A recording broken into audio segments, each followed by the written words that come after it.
No, neither of my parents were singers or an artist. As a matter of fact, when my mother used to sing, they used to tell her to shut up. They used to say, "You in the back, shut up." But my mother was born in Rome and raised in Rome, and my father was born in London.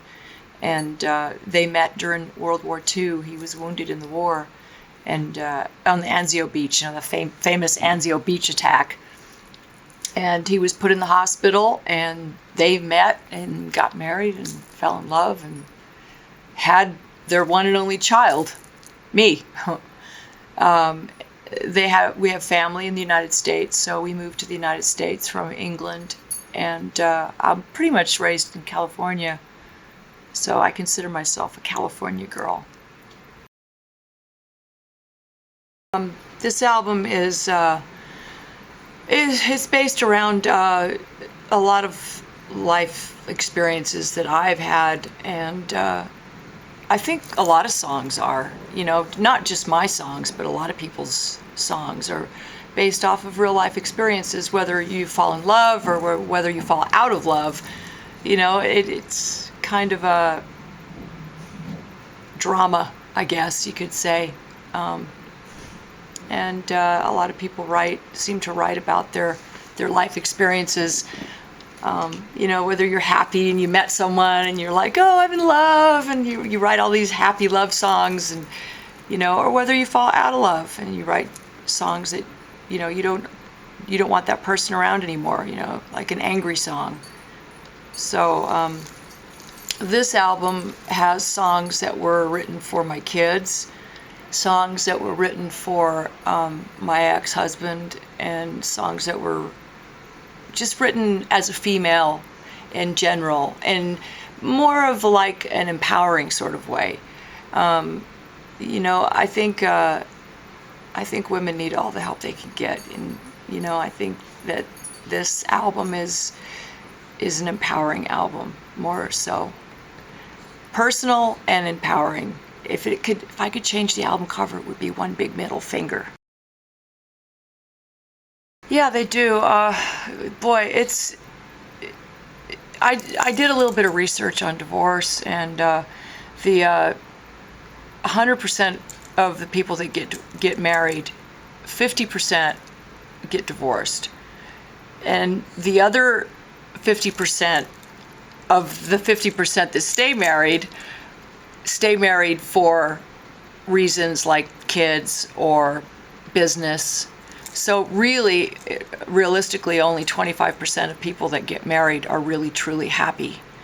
And I didn't want to be one of those people that stayed married for any other reason other than love. And I wasn't in love. And I was in an abusive relationship, physically, emotionally, and sexually. And I said, screw this. I'm out of here. I'm not going to live the rest of my life like a doormat. I wanted to play music, and I was being held back.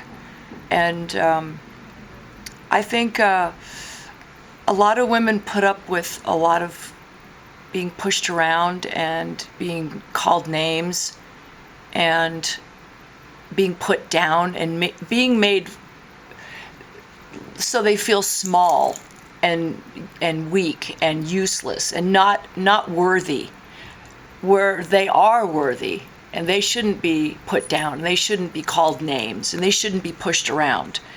And they need to stick up for themselves. And you got to have a plan. You got to come up with a plan, and you have to follow through with it. You can't back down. If you're going to leave, or if you're going to spend the rest of your life with somebody who's going to treat you that way, then that's your priority. But for those of you who don't want to spend the rest of your lives like that, then you need to come up with a plan. And don't let anybody know. Don't tell anybody, unless they're your sister, your brother, somebody who's close to you that you can really truly trust. And then get them on your side, and they'll help you. it's like escaping from jail, you know, and it happens to people. It happened to Tina Turner. It happened to me. It can happen to anybody. I just, I chose to fight back. And I think a lot of women are in that situation. It's terrible. It's a terrible situation to be in. My heart goes out to people like that. And I think the kids will grow up and they'll say, well, you know, I didn't want my kids to grow up and say, well, Mom, if you were unhappy, why did you stay? You know, why didn't you leave? Well, I did. But this album that I wrote is pretty much based around that. That's why I call it an aggressive album, because it's empowering, it's aggressive, and it speaks, I